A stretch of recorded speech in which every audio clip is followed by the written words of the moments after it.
ஓம் ஸ்ரீ காமாட்சி நமஹா. உங்கள் ஜே.கே. ஐயர். இன்னைக்கு என்ன பிரம்ம வாக்கில் பார்ப்போமா? ஒரு மனிதனுடைய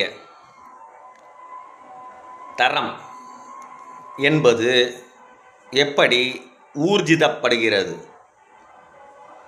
ஒரு மனுஷனுடைய தரம் என்பது எப்படி நம்ம கன்ஃபார்ம் பண்ண முடியும்? ஒரு மனிதனுடைய தரத்தை எப்படி கன்ஃபார்ம் பண்ணுறதுனா, நல் ஒழுக்கத்தினால் மட்டுமே கன்ஃபார்ம் பண்ணுறது. படிப்பால் வருமா? வராது. ஆனால் ரொம்ப பேர் சொல்லுவான், மேடையிலெல்லாம் பேசுவான், நிறைய பேர் பேசியிருக்கான், படிப்பால் தான் ஒருத்தனுக்கு ஒழுக்கமும் நல்லொழுக்கமும் நன்னடத்தையும் வந்துடும். வராது. படிச்சுட்டா வந்துடுமா? சரி, ரைட், ஓகே. அடுத்தது, ஒரு பணங்காசு வந்துடுத்தோ, ஒரு பெரிய மனுஷன் ஆகிட்டான், அப்போது நல்லொழுக்கம் வருமா? நிச்சயமாக வராது. ஒழுக்கம் கெட்ட பயல்களுக்கு எந்த காலத்துலையும் ஒழுக்கம் வராது.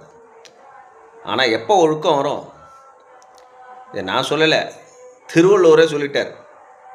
அப்போவே திருவள்ளுவர் சொல்லிட்டார், ஒழுக்கம் உயிரினும் மேலானது. அதுக்கு அர்த்தம் திருக்குறளில் அப்போவே திருவள்ளுவரே சொல்லிட்டார். ஏன் அப்படின்னு சொன்னால், அந்த ஒழுக்கம் என்பது படிப்பால் வருமா? வராது. சரி, பணம் காசு வந்துட்டா வருமா?